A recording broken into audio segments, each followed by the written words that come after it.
ದಿನಾಂಕ 22/6/2026 ಅಬಕಾರಿ ಅಪರ್ ಆಯುಕ್ತರು ಬೆಳಗಾವಿ, ಜಂಟಿ ಅಬಕಾರಿ ಆಯುಕ್ತರು ಬೆಳಗಾವಿ, ಉಪ ಅಬಕಾರಿ ಆಯುಕ್ತರು ಧಾರವಾಡ ಜಿಲ್ಲೆ ಹಾಗೂ ನವಲಗುಂದದ ರಣಬೇಟೆಗಾರ ಎಂದೇ ಖ್ಯಾತಿ ಪಡೆದಿರುವ ರಾಮ್ ಅರೆನ್ನವರ್ ಅವರ ತಂಡ ಸಮಯ ಪ್ರಜ್ಞೆಯಿಂದ ಹಾಗೂ ಕರ್ತವ್ಯದ ನಿಷ್ಠೆಯಿಂದ ಪ್ರಾಣದ ಹಂಗು ತೊರೆದು ಸರ್ಕಾರಕ್ಕೆ ಹಾಗೂ ಸಮಾಜಕ್ಕೆ ಆಗುವ ನಷ್ಟವನ್ನು ತಡೆದಿದ್ದಾರೆ. ವಿಷಯ ಏನಪ್ಪಾ ಅಂದರೆ, ದಿನಾಂಕ 22/6/2026 ನವಲಗುಂದ ವಲಯ ವ್ಯಾಪ್ತಿಗೆ ಒಳಪಡುವ ಅಣ್ಣಿಗೇರಿ ಸರಹದ್ದಿನಲ್ಲಿ ಬರುವ ಕಣಗಲ್ ಹಳ್ಳದಲ್ಲಿ ಅಕ್ರಮವಾಗಿ ಕಳ್ಳಬಟ್ಟೆ ಸರಾಯಿಯನ್ನು ತಯಾರಿಸುವಾಗ ಮೇಲಿನ ಅಧಿಕಾರಿಗಳ ಮಾರ್ಗದರ್ಶನದಲ್ಲಿ ನವಲಗುಂದ ತಾಲೂಕಿನ ಅಬಕಾರಿ ತಂಡವಾದ ರಾಮ್ ಅರೆನ್ನವರ್, ಉಪನಿರೀಕ್ಷಕರಾದ ಅನುರಾಧ ಓಲಿಕಾರ್, ವಾಹನ ಚಾಲಕ ಮಲ್ಲಿಕಾರ್ಜುನ್ ವಾಲಿಕಾರ್, ಗೃಹರಕ್ಷಕರಾದ ಕಲ್ಲಯ್ಯ ಹೊಸಮನಿ, ಶರೀಫ್ ಹುಡೆದ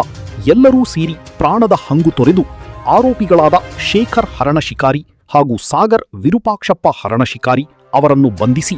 ಬಂಧಿತರಿಂದ 1,700 ಲೀಟರ್ ಬೆಲ್ಲದ ರಸಾಯನ,